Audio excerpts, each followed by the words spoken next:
Awesome. Well, I'm here today with Liz Eddy, and we've known each other for actually like 6 years or so. Yeah, it's been a while. I was trying to figure that out earlier. When I met you, I was so intimidated by you. Like typically when I met up with you for the first 3 years, I started sweating profusely. That's amazing. Just my social anxiety. I remember you invited me to your birthday party, and I really had to prep myself outside to not be weird. I just over and over in my head. And then I before kept we saying knew to myself, it, we're making candles together in my apartment. even then, I was like, be cool, Jess. Don't be weird. Don't be weird. But you weren't weird. You did it. I did it. I survived. So tell me a little about, I want to give you an intro, but I feel like I won't be able to do it justice. So we actually met through Crisis Text Line, but tell me a little bit about yourself. I mean, how do we describe Liz Eddy? Yeah. It's so funny. I think about this intro thing a lot, and I'm always like, what age do you start at? Is it I don't know. 7, 14, 25? Sure. I don't know. So I'm going to start my story at the age of 9. Perfect. And honestly, it really did all begin with my dad passing away from cancer. It was my first exposure at a really early age to the brevity of life and how quickly things can change, and the impacts that grief and loss have on families. My mom became a single mother in her mid-30s, and I was an only child, so our family was a very different dynamic suddenly. Wow. So just you guys. Yep, just the two of us, the Eddy girls, as we always said, like the Gilmore Girls. Nice. And I think it did set me on a trajectory, though, where I was always hyper aware of how short life is, and really, for better or worse, wanting to do as much as humanly possible. And when I went to high school, I found friends who were equally as unathletic as me. And really? Because you're a runner now. You know what? Life changes, and I will get to that. It is wild how much it's changed, but I was very unathletic. I broke my wrist in preseason basketball my freshman year, and then never played sports again. That sounds like me. I got kicked out of volleyball practice. It was too uncoordinated to be a cheerleader, which was really upsetting for me. Oh man, we have a lot to talk about. I'm here. still very uncoordinated. Yeah. Oh, same. I always run into the corner of counters and hit my shoulder on doorways. And same. I have unexplainable bruises, cuts. Yesterday, I was looking at myself in the mirror. I'm like, where did that come from? Oh, so relatable. We have so much in common. It's crazy. Anyway, when I was in high school, I found these unathletic friends, and we actually went into a school program that was really focused on civics and government, and we had to do a community service project. And I suggested doing something on dating abuse and domestic violence, something people don't really talk about. Why, as a high schooler, were you thinking to yourself, this is a conversation that needs to happen? It was honestly started within my family, not my immediate family, but extended family. And it was something that I realized, touches so many people's lives, either, in dating or in marriage, and nobody really talks about it. And I brought it up to my classmates, a room of about 200 kids, and everyone was kind of like, oh, I don't know. Nobody really wants to talk about that. And my two best friends sitting next to me were like, no, we want to talk about it. So we're going to do it ourselves. Friends. Yeah. Those are good friends. So we started an organization that was all about teaching young people about dating abuse and domestic violence. How old are you at this point? 15. You're 15. You started an organization, and your dad had passed just 6 years earlier. Yeah, and so we started this initially we were doing a fashion show fundraiser. We're like, how can we make it fun and still sort of squeeze in some information to our peers? And then all of a sudden, it just started growing rapidly. It became the largest organization within our school, and then suddenly it was popping up in universities and high schools all over the U.S. What was the name of it? It's still running. It's called Sisters on the Runway, very appropriately named by 15-year-olds. I like it. And it was all about women were the stars, the guys were handing out hors d'oeuvres. It was very servants. Much, yeah. And teaching young people about dating abuse and domestic violence and raising funds for a local shelter. But it suddenly became this sort of educational source where young people were paying attention to the signs of dating abuse and domestic violence. How is that for you as a 15-year-old? And then how does that work? You have an organization about domestic violence. What does dating look like in high school? I can't tell you how many times throughout my life people have been like, I feel like you're really hard to date because I've been in like suicide prevention, dating abuse and domestic violence, and now end of life. And it's like, those are very strange, like dinner table conversations. A special person. Yeah. So I can just say it's also taken special people that want to date me. That's true. That's true. I remember when I went on my first date with my husband, Chris. It was right after I had gotten on stage for the very first time to talk about my personal story, which is about, child abuse, sexual abuse, all the stuff that's really hard to talk about. And afterwards, he asked me out on a date. And in my head, I was like, well, you know exactly what you're getting yourself into. So, okay. Yeah, put all the cards on the table. Yeah, I've never really been one to hide my baggage. It's sort of like, there it is. There it is. Exactly. So we built this organization. They're still two of the closest people in my life, or the two that ran that organization with me. It's now been running half our lives. We aren't involved in it anymore, but it continues to go in high schools and universities. So it's like a club around the country. Yeah, and it's different in every high school and university, which I find to be really interesting. Like some places it's really heavily focused on the fundraising, and some places it's really heavily focused on women's empowerment and self-defense. It's like it kind of self-defense too? Yeah. And so it's taken on many different forms, which we always saw, for us it was always student-led. When we left college, we said we're not touching it anymore. This is a student-led thing. And I think that's where its power comes from, is from that like really driven, passionate young person. Do you think their school. What changed for you when you're, because you're doing so many activism stuff, that's just been like a theme and just a core thread to who you are as a person, which I respect and admire so much, and I'm always in awe of you. What changed for you as a kid when your dad passed? Yeah, because suddenly you're like not a kid anymore. Mm-hmm. Yeah, I mean, oh my gosh, like a laundry list. And what's funny about that question is I always thought I was like very unique in how I handled my dad's death. And how did you handle it? I was just, I think at that age you're very quick to try to move on. You want things to be as normal as possible. Yeah, you want to normalize it. Yeah, I wanted to go on sleepovers, and I think my mom was kind of like, "What is wrong with her? Like, why does she want to go sleep over at her friend's house?" I know that when I grew up with just my grandfather, and when my grandmother passed away, I went to school the next day. It was super weird. I felt like I shouldn't be at school, but then it was weird that everyone. I was about 9 as well when that happened, and everybody around me was like, "Are you okay?" But I didn't get the concept. Yeah, you don't get forever. Like, you don't really understand the magnitude of gone at that age. And so, yeah, I later in life, I've read so much about this topic now, and I realized, like, I wasn't unique at all. It's, like, a very common reaction at that age. You don't understand the magnitude. I think you understand how your day-to-day changes. But, my dad had been sick for a while. How long was he sick with? And it was cancer, right? Yeah, he had cancer. And he was sick on and off for most of my life, starting around when I was in kindergarten. That must have been so hard on your mom, because at 9, so she was in her mid-30s, so this is like in her late 20s that suddenly her husband is sick. Yeah, it's really wild. Like, especially now, I'm turning 30 this coming year, and thinking about like what her life was like and how I'm going towards that age where she had a terminally ill spouse and a young child, and what that really meant for her. I mean, she lost a lot of her youth, because she was such a good caretaker to me and to my dad, and so focused on both of us, and so focused on trying to make my life as normal as possible. And my dad was too. Like, I think one of the things that I hold so close is that he, until the day he died, tried so hard to keep my life as normal as possible. Like, he was on chemo and so sick, and he pitched a tent in our backyard so we could go camping together. Like, That's beautiful. I got very lucky to have two incredible parents, and now a stepfather who's also equally as supportive and has taken me on as his second daughter. So I feel very lucky. That's actually something that came to mind is, a conversation around when we lose people in our lives, particularly when we lose somebody who's a caretaker. What does it mean to like kind of find a father figure? Mm-hmm.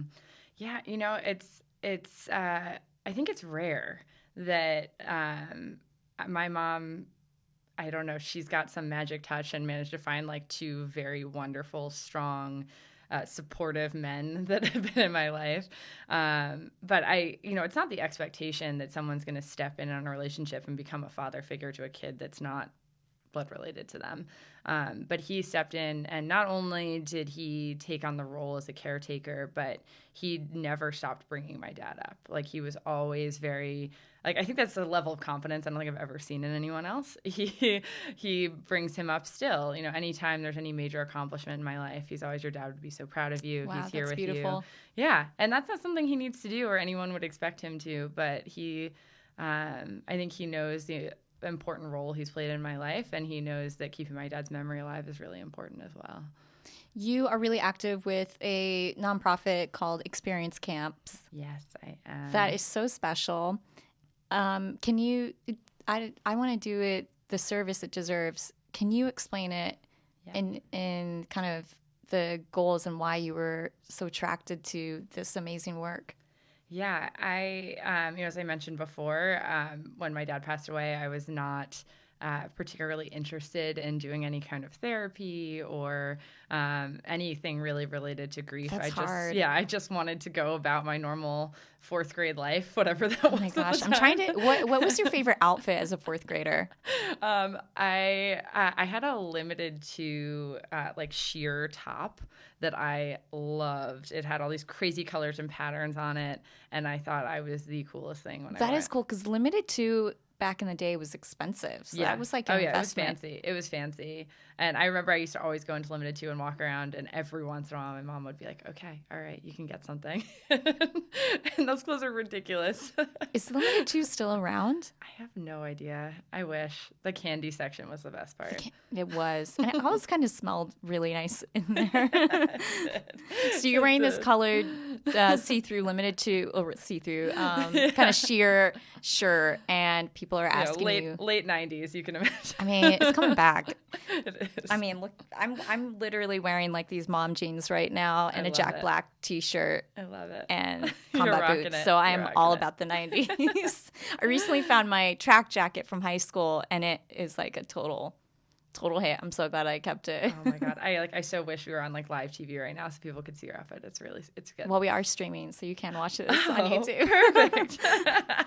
So you're in this outfit. Like, I can just imagine like this bright colored shirt and you as like this adorable kid, and people are coming up to you asking you about counseling, and do you want to talk about this? And you said, as a fourth grader, like, no way.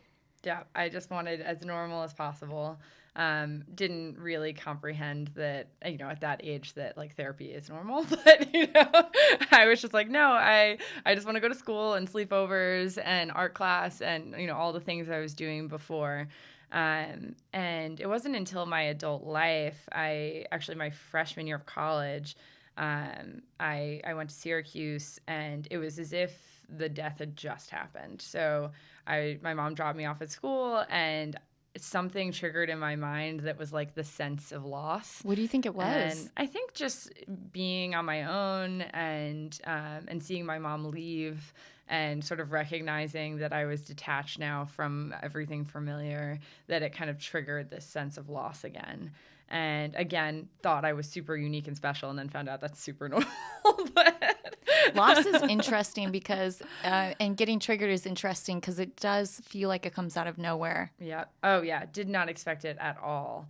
And I was very quickly hit with the realization that I had some work to do on myself and on dealing with grief that I didn't know I needed. I think because I had always just been so secure with my family and my friends and my day-to-day and, running this organization. I felt very fulfilled in high school and then went to college and was like, oh, like I'm on my own now, and all of these things are surfacing and I don't know what to do. And was pretty surprised that like my university's mental health support was not great. Was very much quick to say, we don't we don't want to keep you at the school. We think you need to seek therapy. What? It was very shocking. And at the time I was kind of just like, well, I don't know what's happening, so they must know better. And so I took a leave of absence for a semester to really kind of figure out what was going on. But it was pretty wild because I wasn't suicidal. I mean, I could have been, but I wasn't. And they were I think they just didn't want the liability, honestly. That's kind of how it came off. And in hindsight now, looking back on it, I'm like, wow, that was a really terrible way that they handled that situation. But what it did do is introduce me to therapy and to different ways of healing from the grief I hadn't handled as a kid. Why do you think at that moment you were okay and open to therapy? I mean, I recognized that like something was off. I mean, a lot of my behaviors changed. I wasn't sleeping well. I wasn't eating well. You know, I love to eat. So like anytime I have no appetite, like I know I got to like do a check with myself on what's going on. And I felt really like mentally unprepared to be on my own. And that's scary when you feel like you don't have control over your emotions or you don't know why you're feeling the way you're feeling. Totally. And so, yeah, that was kind of my first entry point into therapy. But I didn't feel as fulfilled from it as I thought I would. I found a lot of times, like in therapy, like I sort of knew, like, okay, this is why I feel this is why I do this. And I wasn't really looking to be like psychoanalyzed. I was just looking to talk to somebody and to find community and support. And so experience camps, to circle back to that question. Yeah, experience camps was where I found that place. And what is experience camps? So it's a free summer camp for kids who have had a significant loss. It's 1 week. It's in 5 locations across the U.S. And what are the ages? It's ages 9 to 16. That is so interesting that it's 9. That's when your dad passed. Oh yeah, and I'm usually with the youngest kids, so I see a little version of me every summer. Wow. And I went to that camp kind of feeling similarly to how I had felt about therapy, which was like, oh, I don't know if it'll help, but like I'll give it a go. Like we'll see. And you know, and on the flip side, like what an amazing organization and thing. Like I want to see what it's like in action. Maybe I can be helpful. I had no idea the impact it was going to have on my life. It's so helpful to the kids. It's so helpful to the counselors. It's one of the most healing environments I've ever been in, and it's basically 1 week of like intensive community around shared loss. It's not. People always think, they're like, oh, that's so depressing and so sad. Like, why do you want to spend a week talking about death and grief? And I'm like, it's not, though. Like, there's something about being in a community of people that have been through similar experiences. And of course, every death and loss is different, but there is this shared sense that, you know, comes across whether you're 9 or 99 that people understand and inherently bonds you in a way that I don't think you bond in any other kind of environment. And so I completely fell in love with it. It's been the greatest therapy.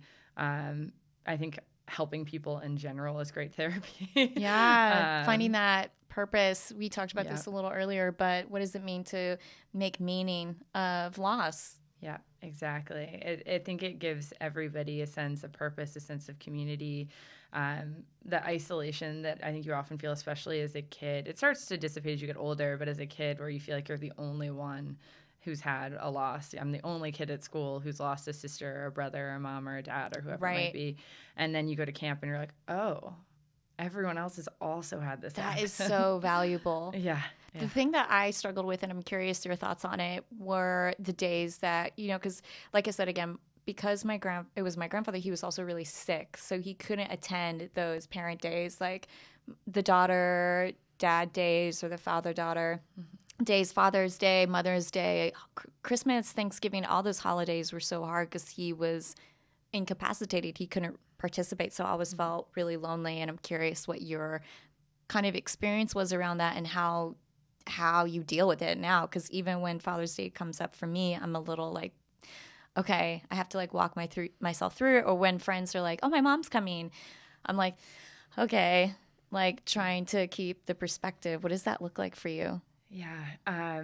You know, I think it's one of the biggest struggle points for anyone that's lost anybody close to them. There are so many wonderful things for families to celebrate their relationships and their love and their support for each other. And there's no doubt that should exist. But for the people that have lost someone, it creates this sort of othering feeling, especially, at school when you have all the kids making Father's Day cards, and it's like, oh, well, you can make one for your mom. Right. Yeah. And there's sort of these awkward dynamics. But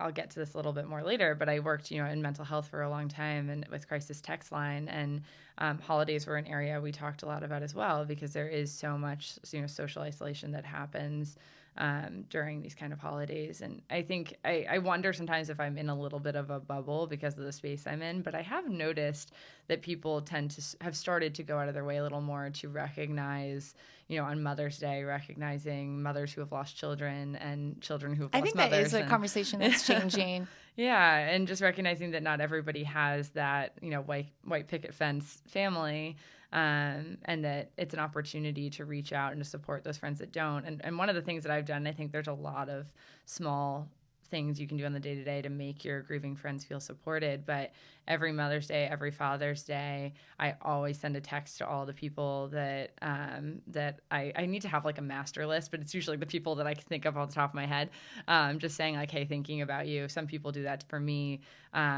When I hear someone mention the date of either a birthday or a death date of someone they loved, I'll try to put it in my calendar as like an annual reminder, just like where I can. I mean, it's obviously an imperfect system. That's such a great way to honor people. I love that. Yeah, I think it makes a huge difference. I mean, I know like on the date that my dad passed away, there's a few friends, including my high school boyfriend, who were both with other people and very happy, and he still texts me every year on that date. And I'm like, you are a wonderful human. Yeah. It's nice to feel like seen and remembered. One thing I love about your work, as you said, you did as a high schooler domestic violence, and then you came to New York after university and worked in mental health, and now you're doing this company around death and dying and sort of that life process. You can articulate it more, but you are just really in the business of taboo subjects. Yeah. I've spent a lot of time over the past few years trying to figure out like what is the thread that runs through all of these things, and it really is that it's the stuff no one wants to talk about. It's the stuff that impacts most everyone, nearly everyone, or everyone in my current case of my current business. And I think a lot of people shy away from these topics, and one of the, maybe if you want to call it, gifts that came from a lot of early childhood trauma is that I'm very comfortable talking about it, and I'm not afraid to face it head on, and I can talk about it and still be friendly and have a smile on my face. And I think it surprises people with how comfortable I am. But it also gives me the power to be able to really dive into these topics and try to make it better and easier for others that maybe are not as comfortable. It sounds like you have been able to cultivate a language around these really hard topics.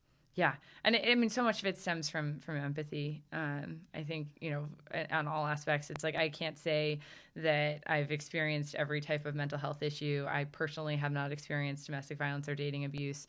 But I think when you develop empathy, you can see and feel what it might be like and try to educate yourself as much as possible. And then once you get yourself to that place, be able to educate others that maybe don't know they should be aware of something or don't know that there's things that can help them.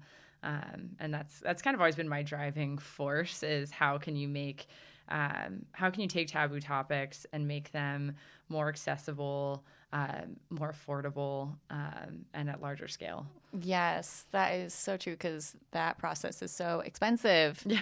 And I think, just to talk a little bit about the work you're doing now, I know that when my grandfather passed, I also was in charge of all of that, and I had just turned 18, and that process was so overwhelming, but shockingly very, very, very expensive. Yes. Yeah. So give a little bit of background on where the idea for Lantern came from. My grandmother passed away actually almost 2 Januaries ago, January 2018. and I was working at Crisis Text Line at the time, and my mom was living in Colorado and just, doing tons to help with supporting my grandmother. This is my dad's mom. And my dad was an only child, so it was really just my mom and I that were really involved in the day-to-day. And my mom happened to be out in Colorado the day that my grandmother passed away. And so I got a phone call on... You're at work. It was a Saturday morning, so I was actually at home. And I got a phone call from her retirement facility saying that I needed to come up there immediately. And so I got on the train, walked in her front door, and there were 2 police officers, a nurse, and her body. And they looked at me and they said, "What do you want to do?" How did you feel in that moment? It was startling, confusing. I was really just surprised also at, I think sometimes in these environments, they're so used to death that they forget that there's a connection and a relationship that they're handling, which is where I think the empathy kind of comes in. So like not just empathy for yourself, but empathy for the people who may not be that comfortable with it. Exactly. And so when it was stunning to me how quick they were to say, "Okay, what do you want to do? Like, let's get moving on this." And I had no idea. And, even though my grandmother was 96 and there was, plans in place, there's nothing really to prepare you for that. Like, okay, ready, set, go. Like, that start moment. Sprinting. Yeah. And we didn't really do a lot of preparation before because we didn't know we were supposed to. And so what kind of preparation was missing? Because you mentioned that there were plans in place, but were the gaps that sort of got lost in the pre-planning? Yeah. And what do you even call that? Pre-planning of death? End of life planning. End of life planning. Although a lot of times people assume end of life planning is just like, do you have a will? And that's the planning that we had done was, okay, what happens to your things and what happens to your money? And those are very important things to have sorted out, but there's so much more beyond that is just typically forgotten. Like, what are some of the? Can you list off some of the things? Yeah, things that you could prepare for is like, what subscriptions does the person have? What credit cards do they have? Where do they keep their passport, social security card, birth certificate?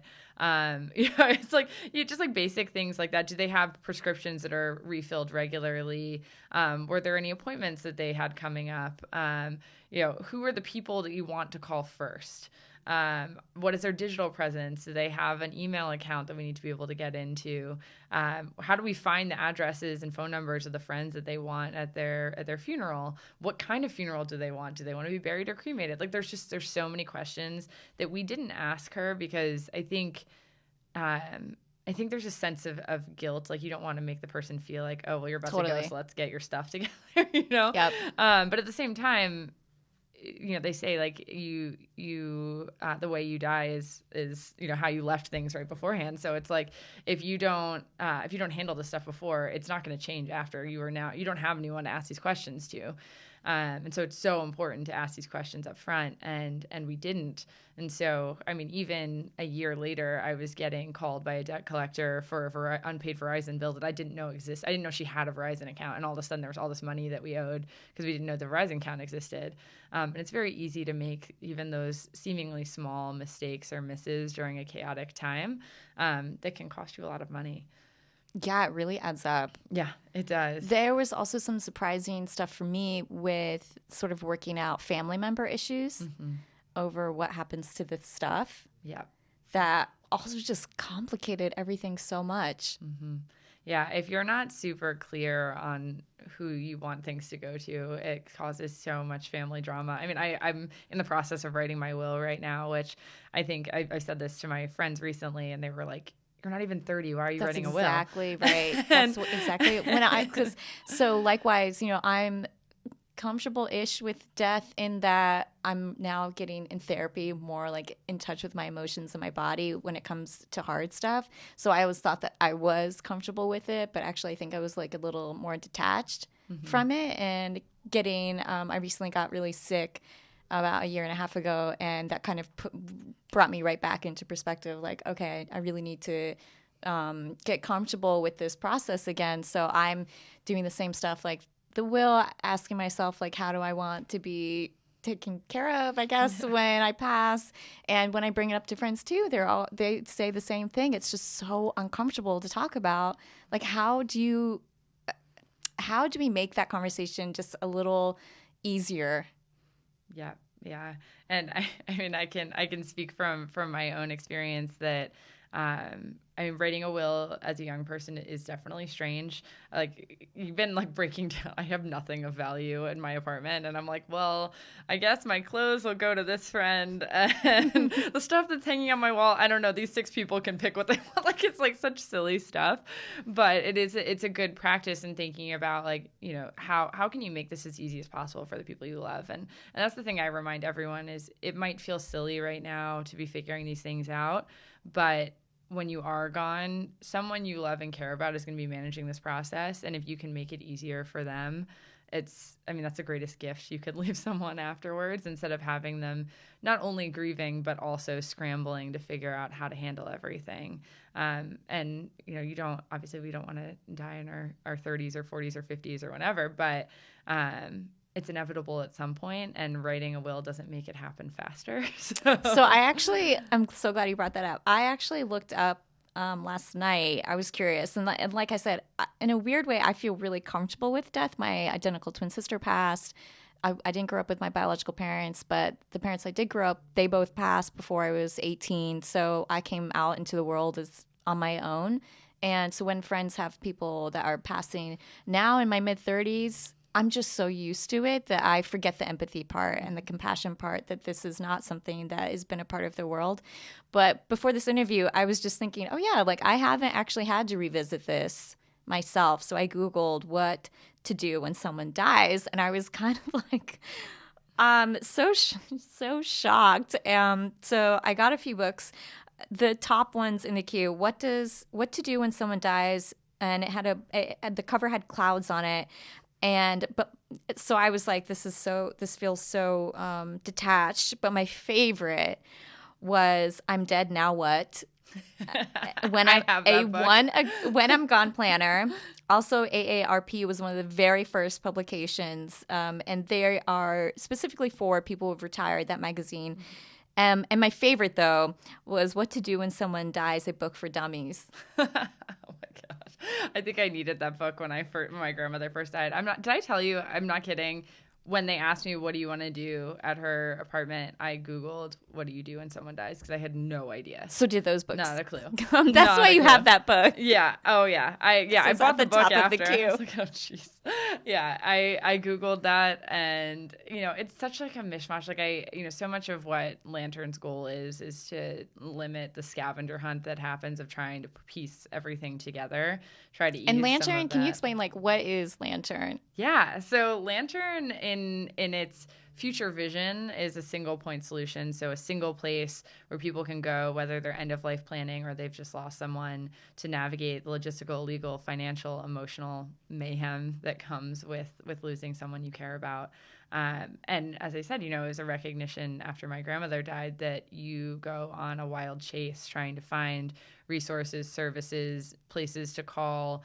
I kept thinking, I was like, the last thing I want to do is talk on the phone with 20 different funeral homes right now. Like, why is this not digital? Like, why am I picking up the phone and asking people questions I don't even know the questions to? Like, my first phone call to the first funeral home, I didn't know how to start the conversation. I mean, how did you start the conversation? I'm not kidding you. They picked up the phone, and I was like, somebody died and I need help. I was like, how do you start that conversation? And there's no like script or series of questions to ask. And so afterwards, it was laying really heavy on my mind that we have these single point solutions for every life event, whether you're having a baby or getting married or going to college or picking your credit card. And then with death, which happens to everybody, there's nothing. It's so fragmented. It's so confusing. It's mostly offline. The assumption is really that you only have a funeral home as a choice. It's super expensive to use one, and they don't handle the end-to-end. It's really just during that immediate need period. And there's kind of this forgotten like long tail of all of the other logistical things that come after a funeral. And I seriously went to my best friend who was a previous coworker. I went to her apartment and I was like, we got to do something about death. Like, we got to figure this out because this is not working. I love that. Coffee conversation, opening line. Yep. We got to do something about death. Yep. And she is like my partner in crime and the person who we text each other at 2 a.m. with ideas. We've bought more domain names than I wish to share. And when this came up, it struck both of us. It's just like, this is a real deep and serious need and one that we have the ability to fix. So, and I took a look at your website and it feels like a lifestyle blog. Yeah, we actually saw. It's nice. We just coined that we're a death style company. That was the point. I mean, the site is for the living, it is for. I love that so much. The site is, wow. I mean, because isn't that interesting how death like puts that into perspective? Mm-hmm. I always heard that moniker, like, you live more when you know you're dying or something to that effect, but I never got it until I got sick. And then I was like, oh, wow, like that's hard to keep in mind on the day-to-day, but you seem to have such a great perspective on it when you said earlier that it's the brevity of life. You really like understand that. Mm-hmm. How does that affect you, like just on the day-to-day? Yeah, that's such a great question because on any given day, I'm like, part of me is like, wow, I feel like a superhuman because I'm like I feel so like prepared to take on the world. And then other days I'm like, this is kind of crippling being so hyper aware of the fragility of life. Because it definitely, like I have an irrational fear of flying. I know it's irrational, but every time I'm on a plane, I'm suddenly thinking like, wow, I have so little control in this situation. Like anything can happen and there's nothing I can do about it. And then you start to realize like, oh, it does affect you in like unexpected ways. Yeah. I remember when I used to work more in human rights, I've actually just kind of pivoted over to mental health because human rights started to kind of skew my experience of the world. Mm-hmm. And of how I interacted with people. And again, I think your wisdom on really maintaining empathy is so valuable. Yeah. Have you read When Breath Becomes Air? Oh my gosh, it's my favorite book. I know. It is on the top of the list of my favorite book. Yeah, we're a team of 3 right now, so it sounds really silly, but like we have a requirement when you start working for us, you have to read that book. And When Breath Becomes Air is written by this, he was becoming a neurosurgeon, I believe, and he was 36 when he passed. He had just finished his fellowship, and he had lung cancer, right? Yeah, and the whole book, I mean, I think what's so fascinating is that he was so heavily exposed to death, but didn't. His perspective was so fascinating because it went from the sort of academic understanding of death to like the real human understanding of what dying felt like. And I mean, one of my favorite quotes, if you look at like the Lantern Instagram, I'm always like quoting that book, but he was like, I always knew I was going to die. But then when I became sick, I just became more acutely aware of it. And it's exactly what you said too. It's like, you just, I mean, I guess we're all dying in a sense, but like I am very acutely aware of it, and it surfaces in both positive and also challenging ways. How do you think you have evolved sort of as a person, given that you work in this space? I mean, you could have easily have gone into fashion and not death style. Well, how did you call it? Death style? Instead of lifestyle, death style. Death style, yeah. I mean, you could have easily done something that was just a little lighter. And I'm just wondering, you have changed so much since that like inciting incident of when you were a kid. And then again, kind of in your mid-20s, having to be the one that takes up the process for your grandmother in your family. I just think that must change you so much in comparison to like just friends of ours who are working in fashion or finance. Yeah, I actually thought I was going to go into fashion initially when I was in undergrad. And my grandmother was a fashion designer, and I really like respected the business she built.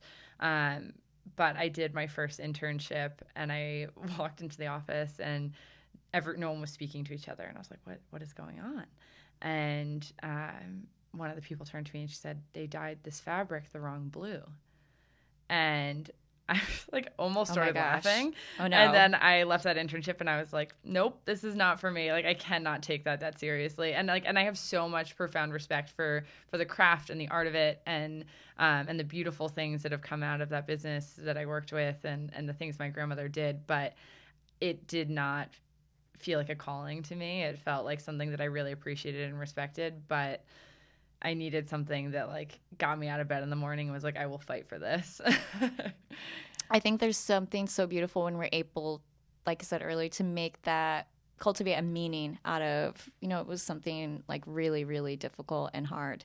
Yeah, exactly. I found too that people who have experienced these kind of losses and trauma, it does run really deep in them to want to make meaningful impact. And I know like Malcolm Gladwell explored that a little bit in David and Goliath, which is also an amazing book. Apparently it's the book club now, but it's also a great book.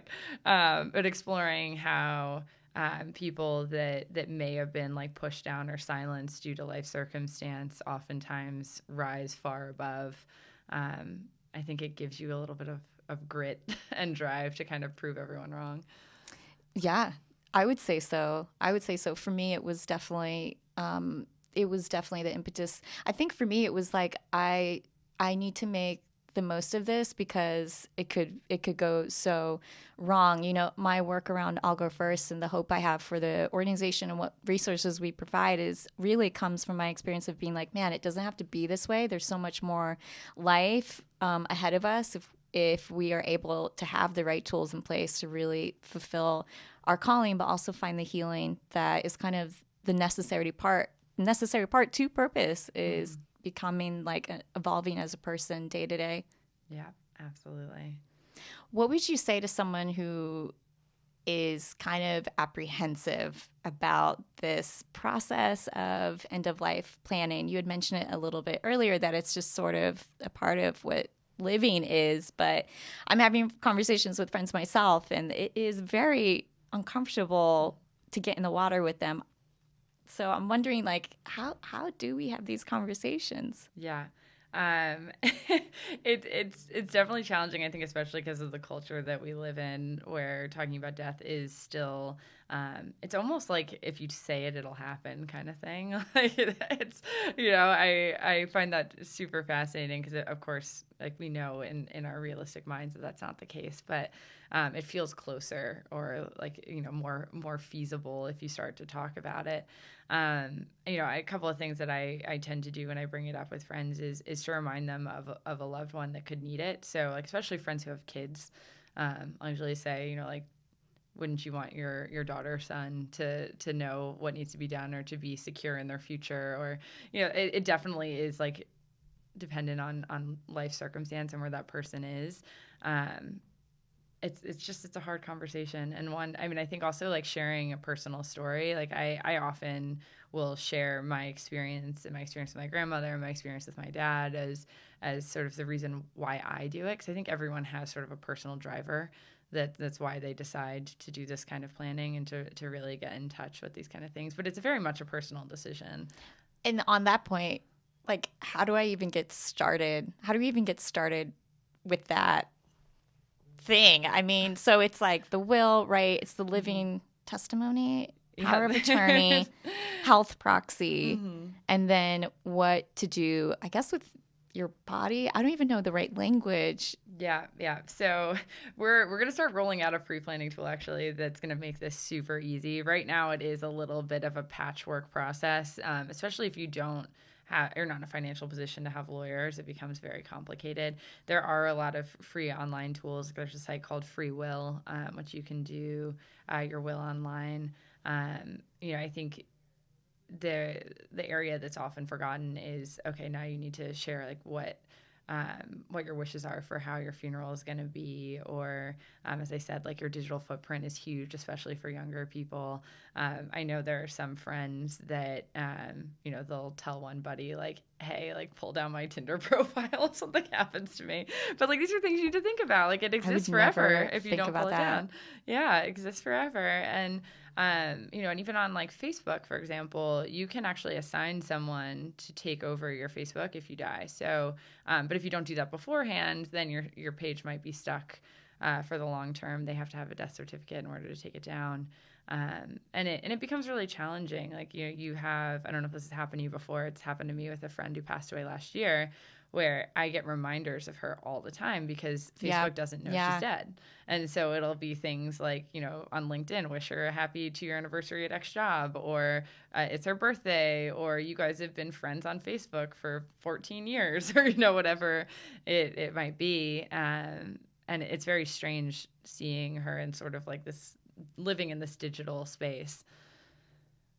Yeah, I'm kind of thinking of a friend who just passed as well, and I'm thinking how speechless I am because that is so true. It feels so unsettling when I see his feed pop up. It's so strange to me. So really quick, before we wrap up, I want to know, kind of just as a personal, like friend to friend, what does healing looked like for you?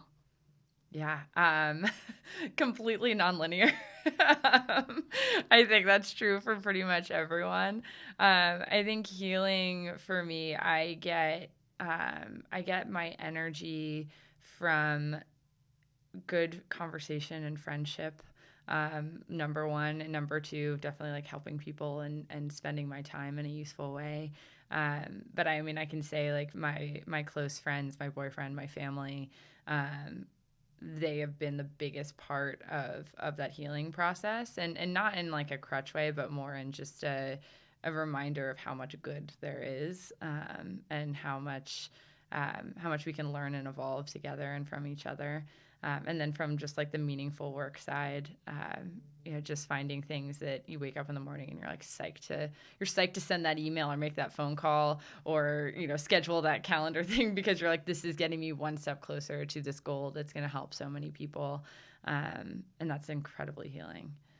When I listen to you talk, the word that comes to my mind is just like, it's just like a neon sign above you that says bravery. I just think you're so brave in like all these aspects of your life. It's incredible.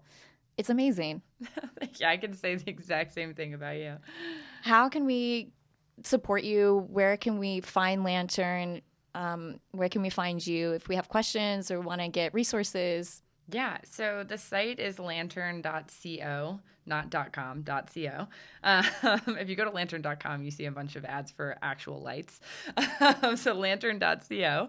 And I mean, you can actually reach us directly. There's a little chat on the bottom right corner, and I literally have it on my phone. So it is me in real time. So you can send me a message. And then we're also on Instagram. It's follow Lantern on all social media, like literally follow Lantern.